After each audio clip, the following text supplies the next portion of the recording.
Hey, what's going on, guys? It's Jack. Back again to bring you the patch 9.1 Sanctum of Domination Holy Priest Guide. Everything that you need to get yourself started with the spec and how best to prepare yourself for the new raid coming out. So first and foremost, Holy Priest is, that usual quintessential blueprint sort of healer. They're often more immobile, and usually they just mix in a bit of damage onto the side, but they don't have any sort of damage interactions like their sister spec and Discipline. But with Shadowlands in particular, instead of being the jack of all trades, master of none, that's usually been the historical version of Holy Priest, we're really focused on the single target healing in this expansion, with, of course, the Flash Concentration Legendary. Most of your output is just going to come from a single target focus and then passive HOTS, that passive heal over time effects that you're going to have access to. So, overall, when it comes to Covenant choice, you have a lot of flexibility, as none of the Covenants are as like sensitive or as extreme as they are for Discipline, where Discipline, you really got to play this thing or that thing, right, depending on what content you're doing.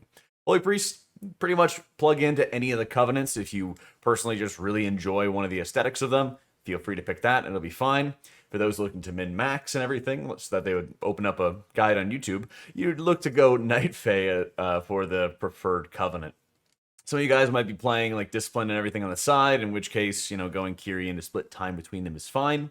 But one of the big things about Night Fae is it, one, provides a lot of extra mana to it with its fairies. You have 3 different fairies that spawn, and with these fairies, they'll return mana, reduce a cooldown for you or somebody else, and give damage reduction for, again, you or somebody else. So with this, you can really easily turn it into a personal defensive. You can use it into a tank external with a very long duration as well.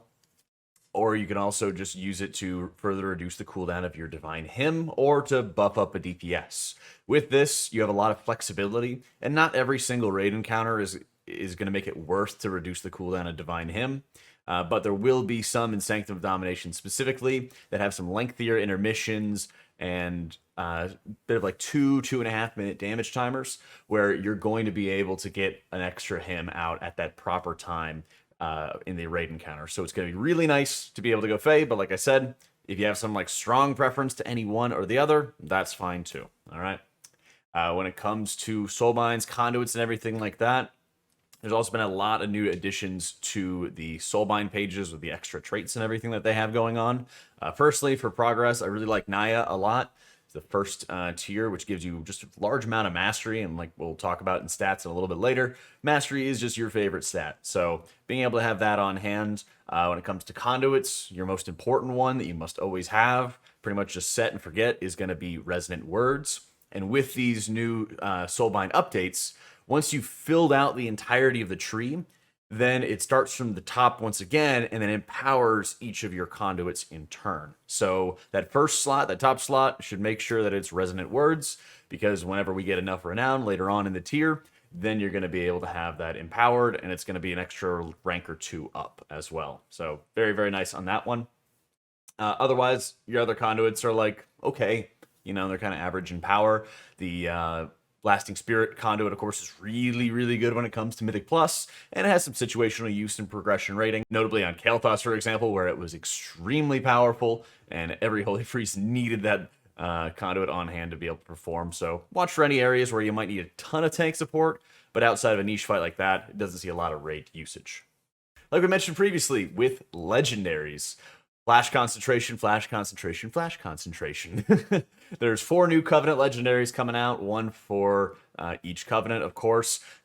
Because you can only ever wear one legendary at a time, probably really not going to mess around with any of them at all. Begins, you can just cast 5 flash heals, sit down, eat some mage food, and then you can begin the fight, and you can maintain it for every single heal cast that you have, right? Once you build up all of these stacks, you are keeping that buff with you in perpetuity as long as you're refreshing it, right? So when it comes to utilizing something like Flash Concentration, Like I mentioned, you stack it up before the fight starts. You'll have a talent and Surge of Light that'll be giving you free flash heals, and then you'll look to just bank any of those surge procs until you need to actually get the refresh onto flash concentration. So if you drop it, it's really, really expensive to be able to cast 5 flash heals in the middle of the fight and get it back up. You can also, like I said, try to game it a little bit with Surge of Light procs, but Flash Concentration is going to be your best friend. If you wanted to mess around, if you wanted to go Night Fae and mess around with Somni's Pact, it's a legendary that gives like crazy cooldown reduction and like doubles the damage reduction or whatever. It only works on one of your fairies. It prefers cooldown reduction over damage reduction, and it like halves the CD of your Divine Hymn. It's a really fun legendary to play around with, but I wouldn't say that it's going to be anywhere near as good as Flash Concentration. When it comes to talents, of course, you're going to be looking to synergize with your Flash Concentration any way you can. Trail of Light, Feather, usually Cosmic Ripple. In dungeons, you could take Guardian Angel. Any of the 35 tier works pretty well. I like Shining Force and Censure a lot, but like I said, all 3 see play. Surge of Light will be that pick, like I mentioned previously in the Legendary section. It's really important just to save you a lot of mana. To be able to gain these procs. If you also gain a proc the second that you build up your Flash Concentration to 20 or refresh it, right? It's still okay because you can hold up to 2 stacks and you can hold them for about the same duration of Flash Concentration as well, the 20 seconds. So you can hold on to these procs for quite a while and save a ton of mana in the process and make it easy to get that uptime rolling. Benediction, overall, just pretty good healing that you get added onto it. You could also run with Halo and everything, but it's kind of expensive, and you could also just be casting more heals, basically. So rather than, it's kind of the opportunity cost of casting one thing or another. On the 50 tier, Apotheosis sees play in dungeons, while Salvation is, of course, your top raid pick. All right. A couple of quick things to start going over for those talents, though. Keep in mind, Holy Word Salvation, a lot of the power for the spell is built off the back of like the Renews, the Prayer of Mendings, and it's only a very light heal onto the raid. So if you're anticipating a lot of damage, for example, out of something like Guardian of the First Ones, that would be an area where you're starting to see multiple pulses of the damage. Well, in a lot of cases, you got to think about Salvation having a lot of sustained healing over a longer period of time, right? So casting it, for example, early in the mix will allow that continuous healing to be able to go out throughout the other bursts. So if you're going to like 4 bursts or 3 bursts, maybe casting it after the second one rather than waiting until the very, very end would be a better play. As a result, you're going to be able to have that ticking healing rolling forward with you for the rest of that period. Spell priority, once again, a big thing here, as you'll be able to see on our list. Your priority, your focus is all about casting loads and loads of heal and maintaining Flash Concentration as best as you possibly can. So again, stack it up pre-pull, maintain it throughout the fight. Sanctify and Serenity are your 2 big holy words. They do a ton of healing for their costs. They're super efficient. And whenever you're casting any single target healing abilities, you reduce the cooldown of your single target holy word. Same thing with any AoE abilities. Reduce the CD of Sanctify. All right. So Serenity, Sanctify need to be used on cooldown as much as you possibly can. They're incredibly important to keep rolling. When you're looking at this breakdown, a lot of the focus, of course, is going to be on getting out a lot of heals, but you also have, like I said, your Holy Words and Prayer of Mending and Circle of Healing, which are just really efficient throughput for those casts. A lot of times, whenever I see people ooming really quickly or running out of mana really quickly, as a Holy Priest, Prayer of Mending, Circle of Healing are just not being used that frequently, right? They're not some huge chunky abilities. They're extremely cheap. They're very easy to be able to get good value out of. And they need to be cycled as consistently as you possibly can.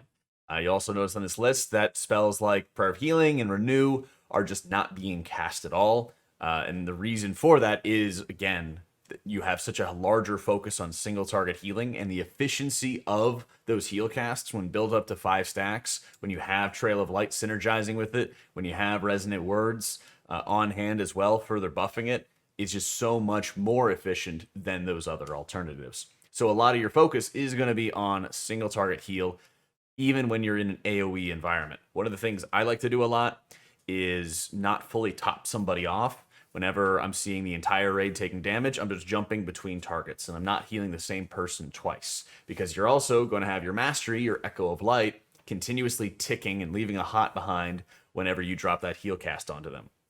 So they've already got additional healing being replicated and casted onto them as well. So you want to keep on jumping, let Trail heal them again, move on to the next target from there. When it comes to something like Divine Hymn, like I mentioned, with Night Fae, you can get cooldown reduction for it, and you're going to have a 5 cast channel of the spell. So you need to make sure you're finding an area to be planted, and it's also going to be increasing everybody's healing by 20%.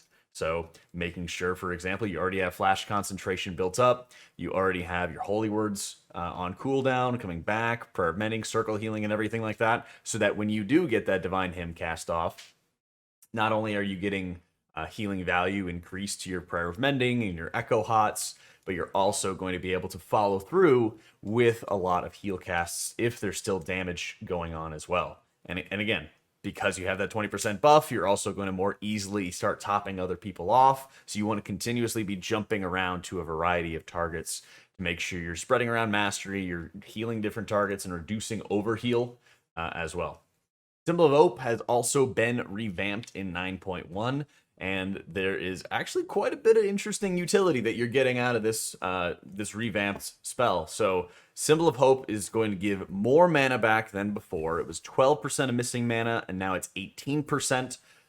So you liked a lot of times just using it near the end of encounters. Maybe you'd use it like really early on in a fight, but it generally returned very little because if you're getting, 12% of, a couple percent, 5-10% of mana here and there, it's really not a lot. But when you're using it at the end of the fight, when people are lower and lower on mana or completely out, that's where it starts getting a heavy amount of value. So that has been increased to 18% of missing mana, and you're also going to be reducing one major defensive, major with air quotes for some of these guys, one major defensive for everybody in the raid, right? By 1 full minute.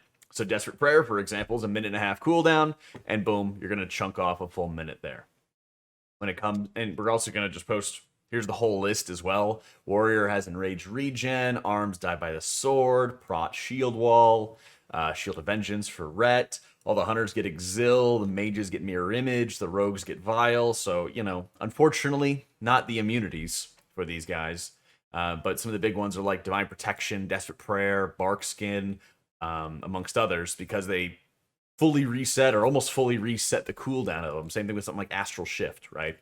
So in a lot of cases, you're able to significantly increase the defensive power of the raid.